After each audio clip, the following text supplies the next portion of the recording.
E aí, pessoal, eu sou o Jonatas Andrade e comigo estão Felipe Campos e o professor Vitor Santiago para apresentar mais um episódio do Facompcast, o podcast da Faculdade de Computação da Universidade Federal do Pará, apoiado pela ProEx, a Pró-Reitoria de Extensão. Nesta edição, contamos com a presença do Samambaia Nesta, que já possui vários anos de experiência dentro do campo da engenharia de software e também é Transformation Lead na Zup Innovation. A gente vai conversar um pouco sobre carreira e mercado de trabalho. Então, Samambaia, conte um pouco mais sobre você aos nossos ouvintes, a tua área de atuação e teu tempo de experiência como engenheiro de software. Prazer, cara, estar aqui, uma honra. Fiquei muito feliz aí com o convite, né, do Vitor. E, cara, essa vida da gente de trabalhar com TI é uma coisa doida, né, cara? Assim, no meu caso, eu já estou nessa vida aí, vai fazer 30 anos agora no final do ano, né? Então, eu sou um daqueles dinossauros da segunda geração, dinossauro da segunda geração, não o dinossauro da primeira que programava em cartão perfurado, né? Mas eu sou o cara que programava em tela, em monitor de fósforo verde ainda, né, cara? Então, comecei ali minha brincadeira aos 18 anos ali, com DBase. Eu acho que vocês não sabem nem o que é, DBase 3 Plus, que aí é uma linguagem XBase, né, que o Clipper, na verdade, herdou um pouquinho das coisas ali, né, da linguagem XBase. Então, eu era um desenvolvedor Clipper, na verdade, programador, como você falou, Jonatas. Então, comecei ali meados de 90, né, comecei a me interessar por essa vida de desenvolver software.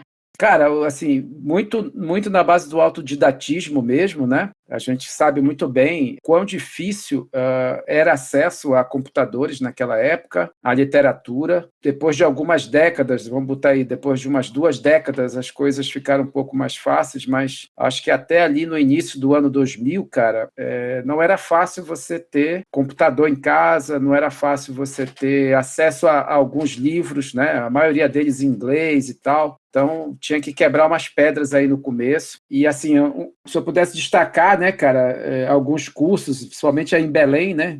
O Senac, cara, foi quem foi ali o apoiador do início ali, né, da minha carreira, porque eu fiz alguns cursos lá e esses cursos deram, assim, uma catapultada, assim, na minha carreira, muito rapidamente. Então, assim, eu saí de digitador, que eu comecei minha carreira como digitador. Existia essa profissão, tá, galera, antigamente. Então, você começava ali, para ter acesso ao computador, você ia digitar coisas, né? E no meu caso, curioso, é que eu, além de digitar as coisas, né, imputar informações para alimentar os sistemas, extrair os relatórios e tal, né, num grande escritório aí de compra do grupo KM Jari, eu também era digitador de código-fonte, né? Os caras escreviam código numas folhas de papel, que eram os formulários de 132 colunas, e eles tinham essas ideias, ficavam lá escrevendo código, passavam para mim e eu ia digitar isso, né? Então foi assim que eu comecei a me familiarizar com a linguagem. E aí não entendia nada no começo e depois foi bem da hora porque eu comecei a entender, né? Comecei a estudar. E assim, tudo sem mouse, hein, galera? Nessa época. Não tinha mouse, não tinha ícone, não tinha tela colorida. Era mandar rodar e aí o bug só ia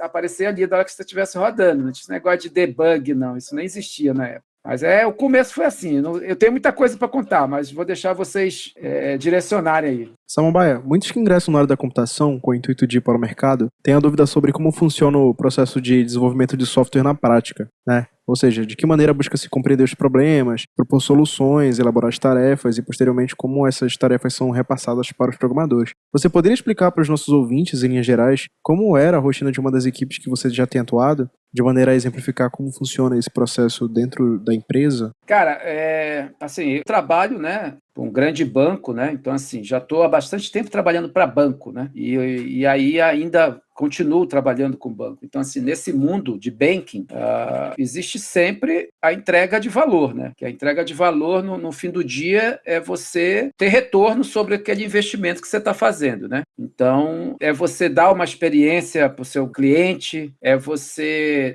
economizar o tempo dele com algumas atividades ali corriqueiras do dia a dia, é você ofertar mais crédito, né? É você não entrar em armadilhas de inadimplência. Tudo isso com base em inteligência mesmo, em muito código, né, cara? Isso, assim, muito código. Então, é basicamente você entregar valor no fim do dia, né? Mas, cara, só para fazer um parênteses sobre isso aí, tudo hoje precisa de um contexto, né? Então, assim, muitos jovens, né, desenvolvedores que chegam, por exemplo, para trabalhar num banco, porra, o cara às vezes está lá fora, está sonhando, dizer, caramba, trabalhar ali deve ser muito louco. Tem aquela agência, tem aquele site, tem aquele app, tem não sei o quê. E às vezes o cara chega dentro de uma grande corporação dessa para trabalhar como desenvolvedor de software, cara, e ele descobre que ele precisa quebrar ali todo dia umas pedras, né? Que não vai ter um glamour ali que ele imaginou que ia ter. Tem muita dor de cabeça, né? Tem muito problema todos os dias para você resolver. Então, assim,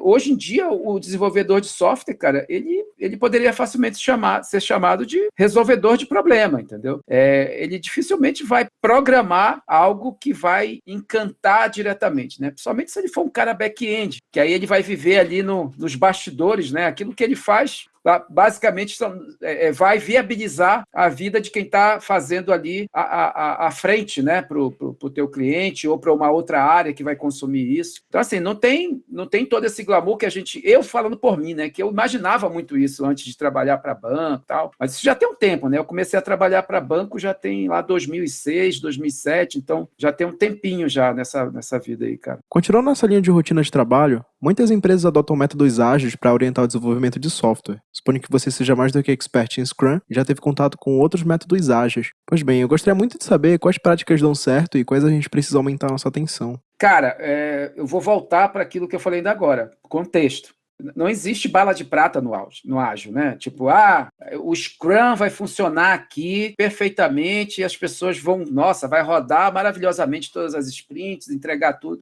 Não, aqui tem que ser Kanban, cara, tem que ser Kanban porque esse time tem muita maturidade e a gente vai conseguir fazer aí uns ciclos maiores. Não, aqui é safe porque a gente precisa trazer mais contexto ali dentro desse backlog gigante e a gente vai escalar na medida que a coisa for rodando, e a gente vai ter os silos, né? Porque, infelizmente, é o que eu acho assim, o Safe tem alguns silos que você cria ali dentro das release trains e tal, mas, cara, ou você tem um mix, né, de metodologias, né? Você tem Scrumban, né? Que você mistura o Scrum com Kanban, é o que mais se usa hoje em dia. Você tem um pouquinho de Safe junto com Scrum, e aí traz um pouquinho de Kanban, e você tem o cascajo, né? Que a maioria das empresas ainda usa isso hoje, né? Que é você coloca umas cerimônias do Scrum dentro do seu time ali, mas no fim do dia é tudo cascata, velho. É tudo go horse, entendeu? Vocês são times projetizados,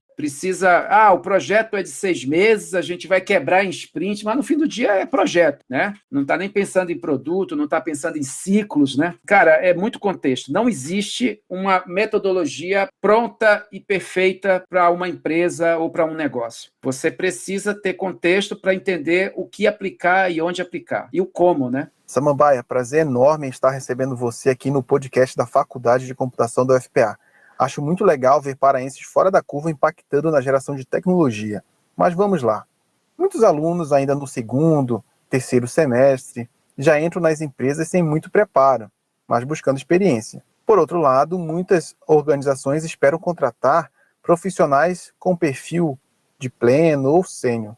Na sua opinião, como que as empresas podem ser beneficiadas ao treinar esses alunos para começarem jogando? Cara, total, velho. Total, eu concordo total com essa abordagem de formar profissionais, sabe? Aqui mesmo na ZUP, né? A gente, lá atrás, ainda quando a ZUP era muito menor, a ZUP já tinha alguns programas, né? Que eles foram evoluindo e outros foram surgindo. Eu posso destacar muito agora um programa permanente que a gente tem aqui, que é o Orange Talent, cara, que é um programa que capta júniors e dá ali uma imersão de 3 meses com formação completa e no fim desses 3 meses o cara sai como pleno para um projeto.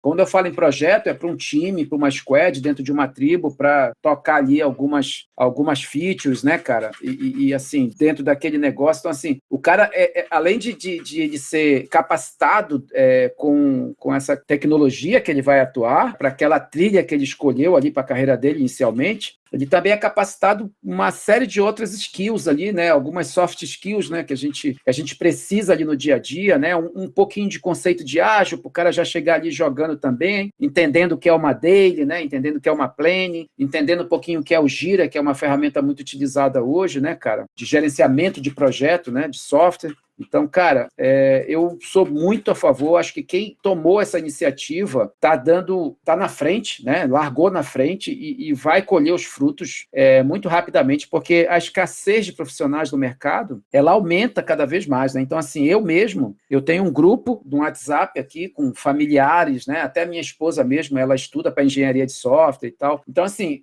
eu não posso treinar um profissional sem remunerar ele, tá entendendo? Por quê? O cara diz, eu nem posso participar desse teu programa porque eu tenho que trabalhar, cara. Eu preciso sustentar a minha família, ajudar na minha casa, juntar um dinheiro para viajar, sei lá, cada um tem sua vida, né? E aí as empresas sacaram isso, disseram, cara, em vez de eu fazer isso como uma atividade à parte da vida dessa pessoa, eu já contrato ela, já dou um pacote ali de benefícios que inclui o salário, naturalmente, e já, tô te pagando para aprender, velho. Então, cara, show de bola. Não tem como isso dar errado, né? E eu não sei se vocês sabem os números aí que mudam o tempo todo, mas a gente tem uma previsão de escassez de mão de obra de quase 400 mil posições em 2025. Então, assim, é muita gente, velho. É muita gente. E, assim, hoje a quantidade de profissionais de TI do mercado, ela não dá conta do número de vagas que são abertas, né? Então, a gente precisa, inclusive, incentivar os nossos, porque esse é um mercado que paga bem. Então, eu vejo, às vezes, pessoas trabalhando 50 horas por semana para ganhar um salário mínimo, entendeu? E tendo que se deslocar e tudo mais. Aí eu digo, cara, todo mundo é capaz. Basta um pouco de esforço. E, não, é preciso esse paradigma, né, que tinha antes. Não, você tem que ser muito inteligente para trabalhar com TI. Isso não, cara. Todo mundo é capaz. Você só precisa dar um pouquinho de si ali, um pouco de esforço, né? Eu tenho certeza que os últimos comentários foram bastante interessantes e que podem provocar na gente uma grande reflexão. Mas eu queria puxar um outro ponto contigo, Samambaia. Enquanto a gente estava pesquisando a pauta para esse podcast, a gente percebeu que você se baseia em uma tríade bastante interessante, que são pessoas, processos e negócios. É um termo que está sempre em voga, e principalmente quando a gente fala de inovação tecnológica. Mas um outro ponto bastante interessante da gente notar é que tecnologia, vai além de programar, é feita de pessoas para pessoas. Então, baseado nisso tudo, eu queria que tu comentasse com a gente como você entende essa relação entre pessoas e tecnologia. Muito provavelmente você deve ter lido alguma coisa, né, que eu escrevi sobre isso aí, porque isso aí é a base para mim, né? E assim, inclusive no meu LinkedIn eu coloco lá como pessoas primeiro, né? Porque, na verdade, o que você falou aí resume muito, né? É claro que eu vou dar meu ponto de vista, mas resume muito.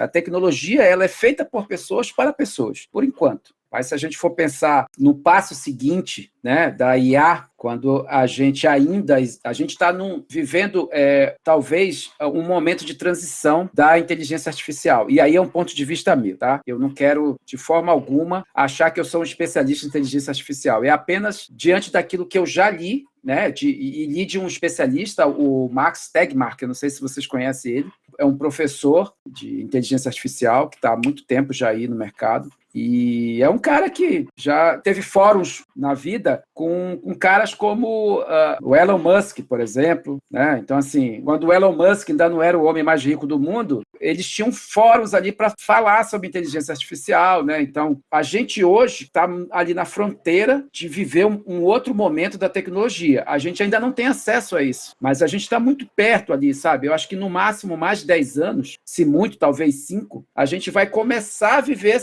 esse outro momento da tecnologia em que a tecnologia não vai ser feita por pessoas e para pessoas. Hoje a gente está assim, mas isso é um assunto talvez para um outro podcast em outro momento, né? Mas voltando para a questão da tríade. Cara, tudo é equilíbrio, né? Então, assim, a gente não faz tecnologia no submundo para um submundo. A gente faz para a vida, para realizar coisas na vida das pessoas. As empresas fazem isso em função das pessoas. Então, não adianta você querer focar apenas em pessoas sem pensar no negócio, porque o negócio é que vai sustentar essas pessoas, né? Porque é de lá que a gente vai tirar os insumos, inclusive, para o desenvolvimento dessas pessoas. E aí vem os processos, que é quem vai viabilizar isso. Então, assim, essas três coisas precisam andar junto. As pessoas vão precisar conhecer o negócio e elas vão precisar de processos para realizar aquilo que o negócio tem de demanda. E equilibrar essas três coisas é fundamental. Eu acredito em pessoas primeiro, porque eu acho que se a parte do ser humano, né? Que é aquele cara que vai todo dia, né? Essa pessoa, né? Não é um cara, pode ser uma mulher, e cada vez mais são mulheres nesse mundo de desenvolvimento, graças a Deus, porque isso também traz um equilíbrio, né, cara? Mas se você não olha as pessoas ali como seres humanos, e inclusive é algo que a gente tem trazido um questionamento, mas é notório que algumas pessoas ainda não entenderam. A palavra recurso, né? Quando se dirige a uma pessoa dentro de um time. Você ouve isso hoje em dia, né? Eu vou falar para você, eu ouvi hoje isso numa reunião. Alguém que tem um mindset ágil, mas que cai na armadilha de vez em quando de chamar alguém de recurso, cara, né? Então, assim, não é um recurso, é uma pessoa com muitos recursos, né? Ela em si possui vários recursos. Mas é um ser humano que vai acordar mal-humorado, porque não dormiu direito, e essa pessoa não dormiu direito porque ela teve um evento no dia anterior que provocou essa noite mal dormida, ou um problema familiar, ou um problema no trabalho, ou um problema com o namorado ou com a namorada, enfim, né? Enfim, cara, são tantas as possibilidades de dar ruim em alguma coisa no seu dia. Então, no dia seguinte, cara, todos os dias, quando as pessoas chegam para trabalhar nesse novo normal que a gente está vivendo aí num quadradinho, numa tela, a gente muitas vezes não vê, a câmera não está aberta e você não vê como é que a pessoa está. E aí você só está lá esperando que essa pessoa dê o melhor dela nesse dia. E você espera que ela faça isso todos os dias. Mas você não tem conhecimento de como essa pessoa está. Você só ouve a voz dela, muitas vezes, e sabe que ela está ali, presente. Mas muitas vezes ela está ali 30% dela, o resto está ali focado nos problemas. E normal, cara, somos nós, a vida da gente é assim, não tem vida perfeita, ainda mais agora, em que a gente recebeu ali um sacode, né, um choque de realidade, dizendo, ei, se liga, ser humano é frágil, não tem esse negócio de rico, pobre, forte, fraco, não, todo mundo é igual, maluco. Sabe? O que faz a gente melhor do que a outra pessoa talvez seja a nossa capacidade de entender a vulnerabilidade do outro, entendeu? Então, assim, cara, de todos esses três aí, eu focaria muito nesse pilar pessoas, né? Porque sem ele, esse tripé ou essa tríade vai cair. E aí você diz assim, mas e se tirar um dos outros, vai cair? Pode cair, deve cair, né? Porque se não tiver um negócio, vai fazer o quê? Vai ficar fazendo algo que não vai gerar valor para ninguém, nunca? Aí você vai se trancar numa caverna e programar para pregar na parede as coisas. Então, eu acho que os três são importantes, mas eu destacaria pessoas como o mais importante de todos. Eu concordo com você, Samambaia. O software é o produto mais importante da nossa era, a informação. A engenharia de software envolve atividades genéricas, como comunicação, planejamento, modelagem, construção e entrega. Veja que o fator humano tem um impacto expressivo na construção de soluções para resolver problemas, otimizar processos, e isso impacta na vida das pessoas. Exatamente isso, Vitor. Eu queria comentar, eu achei bastante interessante isso, ver de alguém que já tem mais de 30 anos de experiência no mercado, ainda encarar pessoas como o seu principal recurso, vamos colocar assim, sua principal arma de valor quando se trata em equipes de desenvolvimento. É muito interessante e eu confesso bastante legal para mim, que está começando agora a carreira, ouvir isso de... Eu particularmente queria que o Samambaia fosse meu chefe.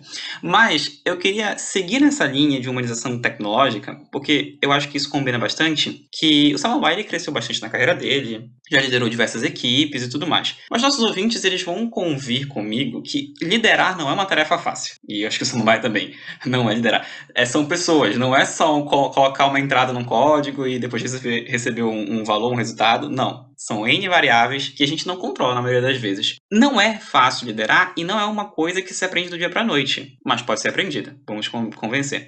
Uma coisa que é bem comum no nosso meio, Samambaia, e eu acho que os meus co-anfitriões vão concordar também, é que no nosso meio tem muita gente que é safa, que domina várias stacks de tecnologia, mas que não sabe lidar com pessoas. E isso é um problema grande pra gente, porque não sabe soft skills, e soft skills é uma coisa que é cada vez mais requisitada no mercado. Soft skills, para quem não sabe, são pequenas habilidades emocionais que a gente precisa, para colocar de maneira bem didática. Eu queria ouvir do Samambaia como é que você vê esse tipo de coisa e quais são as dicas que você pode dar para essas pessoas que já perceberam que a gente precisa evoluir quanto a isso nas soft skills. Felipe, Muito legal essa tua pergunta, porque a gente foge um pouquinho ali, né, da mesmice quando a gente fala de tecnologia, né? Eu vou tentar trazer aqui um exemplo que me foi trazido há muitos anos atrás por um cara que era o dono da empresa, né? E assim, tinha uma relação com ele, a gente trocava mais ideias, ele me trouxe essa situação e eu guardei isso na minha cabeça e isso continua valendo até hoje. Imagina que você está numa sala, que é um quadrado, né, com 4 cantos, e aí cada canto desse representa um domínio de conhecimento, seja ele lá tecnológico, negócios, processos ágeis, né? Jardinagem ali no canto, sabe? Enfim, vamos misturar aí os 4 aí, que não precisam ser os 4 domínios da agilidade, só para a gente fugir um pouquinho disso. E aí a pergunta que eu te faria é o seguinte: aonde você gostaria de ficar? No centro dessa sala ou você escolheria um canto para se sentar? Olha, confesso que é uma pergunta bastante difícil. Acho que talvez no canto. Acho que as minhas habilidades seriam mais utilizadas no canto. Você escolheria um canto e sentaria, não é isso? Isso, exatamente. Perfeito. Você sabe que você ia estar sacrificando aquele domínio de conhecimento que você se sentou, né? Porque você não ia estar olhando para ele, você ia estar de costa para ele, olhando para os outros 3, não é isso? Sim. Ou seja, você sacrificou um para poder entender bem 3, né? E é exatamente isso que o bom profissional tem que fazer. Ele não precisa saber tudo. Ele não precisa ficar no centro da sala olhando mal e porcamente para os 4 cantos. Tá entendendo? Ele pode escolher uma posição e olhar muito bem para 3 e poder se sair bem naquilo que ele se propõe, né, como profissional. Então, feito esse desenho aí, né, de como conduzir uma boa carreira, né, na minha opinião, é você não se cansar de aprender, mas você não precisa saber de tudo o tempo todo. Você tem que ter prioridades de acordo com a tua necessidade, né? Então, agora, nesse momento, cara, a minha maior prioridade é aprender inglês, tá? Por exemplo. Então, o que eu fiz? Eu dobrei as minhas aulas de inglês, porque minha prioridade é essa. Então, eu sacrifiquei uma parte do meu tempo, né? Que eu poderia estar fazendo outra coisa. Pô, eu preciso fazer um curso de violão, velho. Mas isso é prioridade na minha vida? E isso vai mudar a minha vida como profissional na área de TI, como agilista que eu sou? Isso vai mudar eu tocar violão? Alguém poderia dizer, não, claro que não. Cara, pode mudar, porque se eu for um cara que estou me sentindo bem, toda vez que eu faço a minha aula de violão, que eu estou aprendendo uma coisa que me tira um pouquinho daquele cenário, sabe? E aí me deixa mais relaxado, me deixa com a cabeça mais limpa de problemas por algum tempo, 1 hora, 2 horas que seja, talvez eu me torne muito mais produtivo, muito mais assertivo nas minhas decisões, né? Tem até um pouco mais de sabedoria ali, inteligência emocional, porque eu dediquei uma parte desse tempo ali para uma coisa que para muita gente não significa nada. Mas como ser humano, eu não sou um Lego, sabe? Que basta ir botando mais uma coisinha ali, pronto, já sei mais isso. Põe mais uma pecinha ali, junta, pronto, agora essa samambaia cresceu mais um pouquinho e sabe mais isso. Não, cara. Conhecimento é uma coisa que você acumula, mas você prioriza. Pode ser que daqui a 10 anos as minhas aulas de violão que eu tive agora sejam algo que eu não lembre mais. Tu tá entendendo? Cara, e aí, sabe tocar alguma coisa? Nada. Mas na época em que eu resolvi aprender, significou alguma coisa para mim, porque estava me tirando de um contexto que podia me fazer alguém que ia desistir da minha carreira, por exemplo, né? Porque a gente sabe que existe muita pressão, né? Principalmente quando você lidera pessoas. Você é cobrado sem palavras, muitas vezes. Basta uma chamada para uma reunião que você já sabe, ninguém precisa nem dizer nada. Então, assim, você já sabe, então você já fica ali naquela tensão, vivendo aquele momento. E, às vezes, sair daquele contexto por 1 hora, 1h30, que seja 2 horas, cara, faz de você uma pessoa muito melhor, né? Então, a gente nem é um profissional melhor. O profissional melhor vai ser consequência. Então, para fechar isso, eu diria, cara, vai em frente, aprenda, mas são as suas escolhas, não as dos outros. Não é porque te mandaram um link de uma página que, olha, que você tem que ler porque tem uma galera lendo. A demanda é sua. Você que sabe a necessidade, sabe? Então, a gente é muito bombardeado, cara, por muita informação, então a gente precisa ter filtros ali, né? Para não pirar, cara, e acabar não sabendo nada no fim do dia, porque foi atrás de muita coisa ao mesmo tempo. A forma como você lida com o aprendizado, eu diria que é um fator determinante na carreira. Certa vez eu ouvi de um amigo da indústria que o mercado sofre muito por conta do nível de abstração. Existem habilidades como a busca por informações em profundidade quando surge a necessidade, que é muito importante para quem desenvolve software e que, inclusive, ajudam a evitar retrabalho. Nessa linha, Samambaia, qual a sua visão sobre esse espírito investigativo para os desenvolvedores? Olha, Vitor, seguinte, cara, eu acho muito válido, né?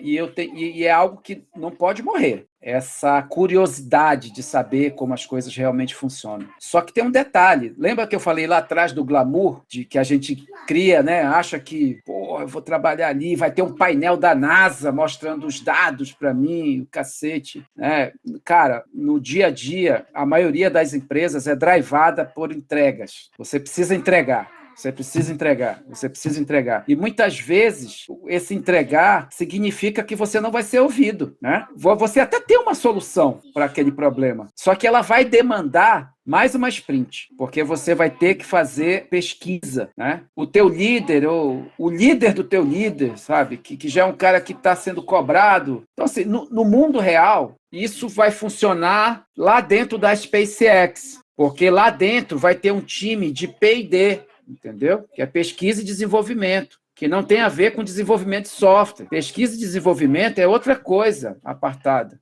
Você vai desenvolver software lá, mas o seu software é um software descartável. Você não vai se apegar àquilo. Todo mundo que trabalha com pesquisa e desenvolvimento sabe que vai tentar 99 vezes para conseguir uma, né? Então, imagina hoje alguém que se apegou a uma branch.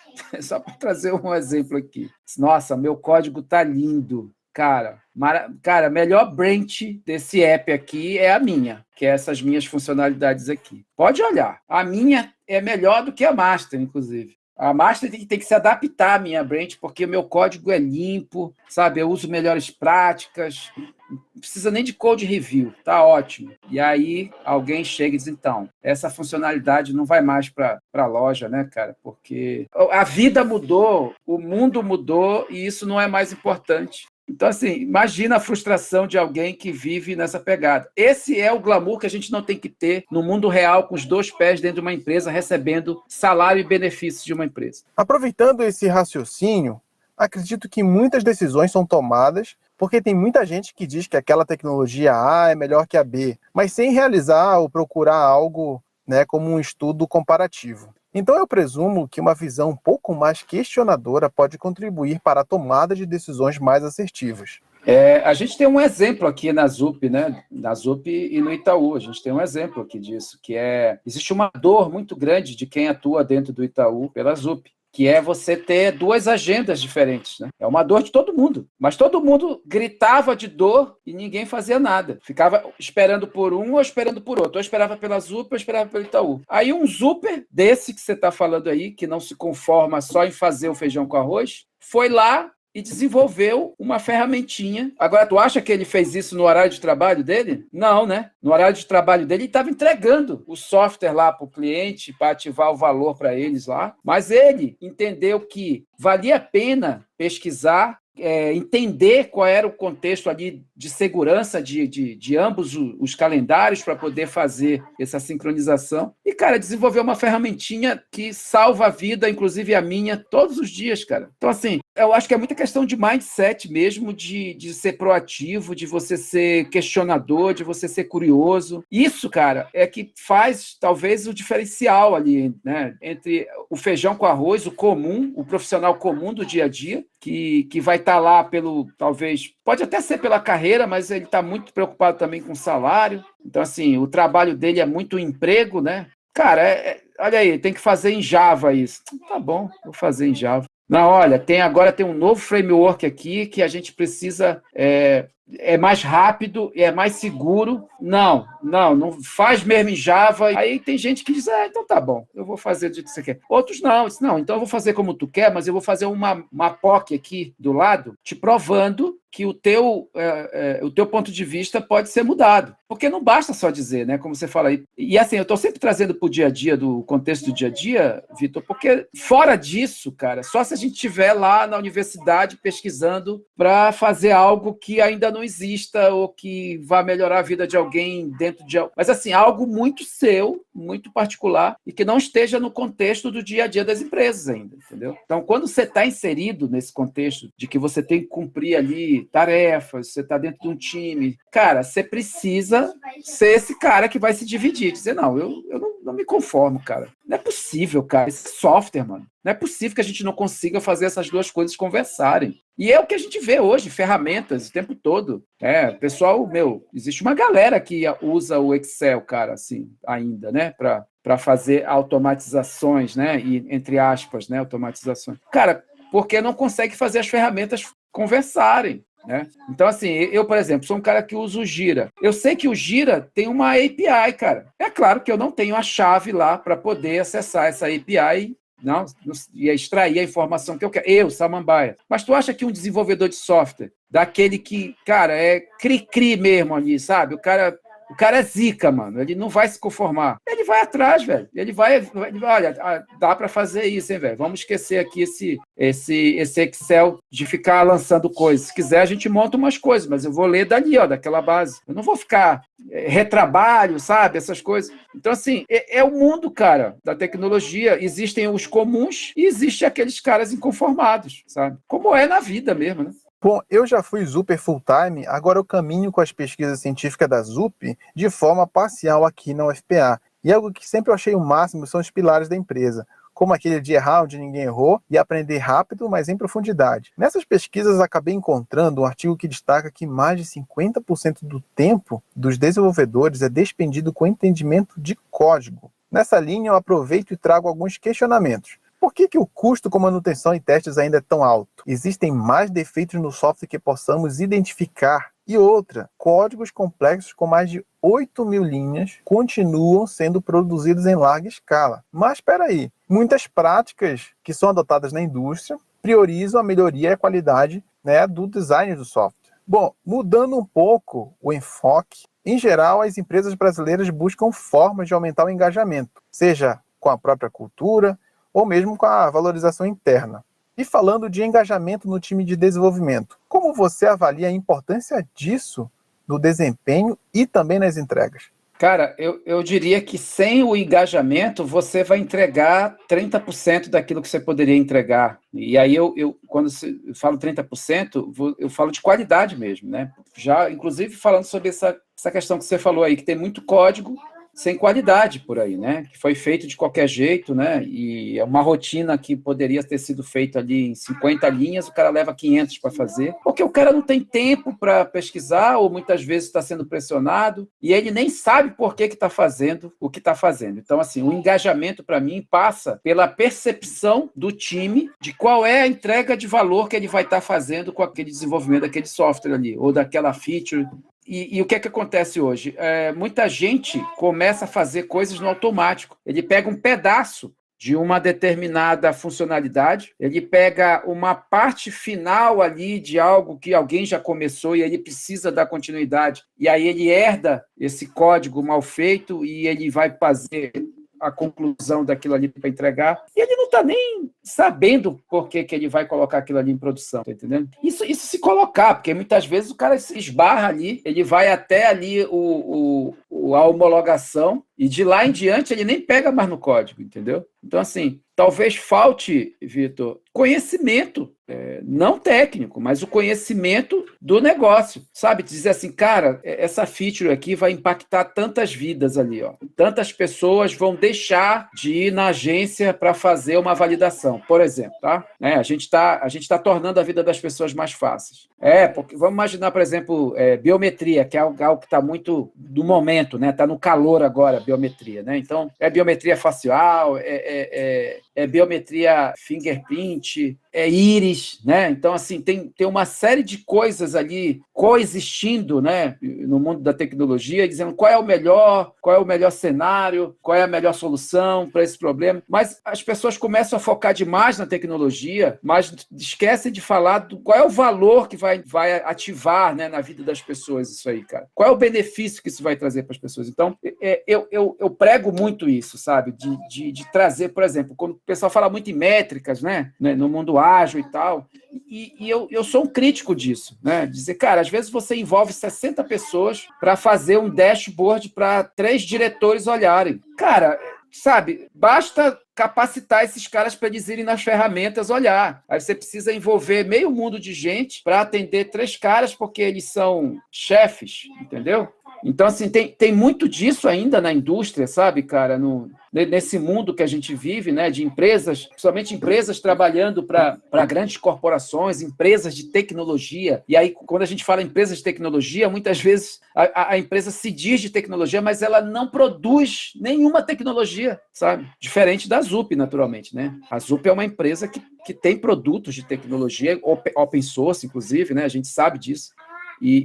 Mas, cara, tem muita empresa por aí que vende esse sonho para o profissional de TI, e aí, cara, ele não vai se engajar, porque o que ele vai sentir no dia a dia é que ele vai ficar cuspindo código todo dia ali para compor algo maior que vai entregar para alguém algum dia, mas ele não sabe para quê exatamente. Ele não sabe qual é o impacto disso na vida das pessoas, sabe? Eu acho que passa muito por isso. O engajamento passa por você ter o conhecimento do quão importante é aquilo que você está entregando no fim do dia, sabe? Legal. Samambaia, um último ponto. Sendo um profissional experiente, quais serão suas dicas para que os novos programadores melhorem suas habilidades e sejam notados pelo mercado? Primeiramente, né, cara, você vai ser absorvido pelo mercado. Isso é fato.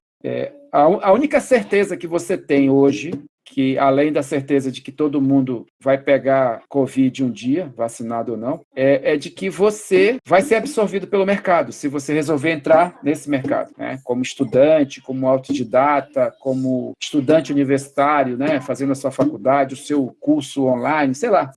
Não interessa como você vai começar, o mercado vai te absorver. Só precisa tomar muito cuidado com as armadilhas, cara, dessa senioridade emergente que o mercado pede, né? Então, assim, não queimar etapas é muito importante. Ter um pouco de paciência. Muitas vezes você está ali 6 meses numa empresa e aí você já aprendeu um pouco e o mercado está tão desesperado que ele te oferece uma vaga de sênior, sendo que você ainda é júnior nessa empresa. E aí te oferece o dobro do salário, só que você vai estar ganhando um salário de pleno, sendo contratado como sênior e cobrado como sênior, mas você acha que é uma empresa melhor, mas... Então, assim, eu diria que o mais importante é isso, não pular etapas, mas não tenha a menor dúvida de que o mercado vai te absorver. É uma questão de tempo, sabe? Uma questão de você se expor para o mercado, né? De você ter coragem ali de dar esse primeiro passo, não ter medo mas será que eu estou preparado? Cara, vai na fé que você consegue, sabe? O mercado vai te absorver. Certeza, essa é a certeza que eu gostaria de passar para todo mundo que hoje ainda tem alguma dúvida de se vai conseguir um trampo na área de TI, estudando hoje para engenharia de software, para desenvolvimento de software, sabe? Samambaia, obrigado por ter tirado um tempo para conversar conosco. Uma visão de um paraense que está na indústria há bastante tempo, para os alunos da Faculdade de Computação é super enriquecedora. E nesse episódio falamos sobre várias questões. A absorção no mercado, ser autodidata e principalmente a importância de não queimar etapas. Samambaia, sucesso na carreira e continue inspirando as pessoas em sua volta. Cara, eu agradeço demais aí, né, pelo convite. Fiquei realmente muito honrado aí de... Cara, conversar sobre esses assuntos aí é muito, muito gostoso. Pode convidar, cara, que a gente se adequa aí na agenda, né? Os temas são muito bons de conversar, cara, e as perguntas foram muito boas, sabe? Parabéns aí pra galera. Gostei bastante. Cara, conta comigo. Eu tô junto aí com vocês, cara. Sempre que for possível, sempre que der pra gente conversar de novo, conta comigo. Bom, eu queria me juntar aos agradecimentos do Vitor e agradecer também ao Samambaia pela participação nesse episódio do Facompcast. Eu tenho certeza que foi uma grande experiência para os nossos ouvintes, com ótimos conselhos. Eu vejo vocês daqui a 2 semanas em mais um episódio inédito do Facompcast. Até mais. Bom, eu também gostaria de agradecer ao Samambaia pela presença dele aqui neste episódio. Eu espero que a gente tenha respondido a maior parte das dúvidas aí de quem tá começando. Se você tem curiosidade sobre o mercado, eu tenho certeza que a gente vai ter muitas edições para esclarecer todas essas dúvidas. E é isso, pessoal. A gente vai ficando por aqui e até o nosso próximo episódio. Esse foi mais uma edição do Facompcast, podcast da Faculdade de Computação da UFPA, para divulgar as nossas produções científicas, projetos para a comunidade e discussões sobre carreiras na computação. Não se esqueça de seguir a gente nas redes sociais, @Facompcast. Até mais.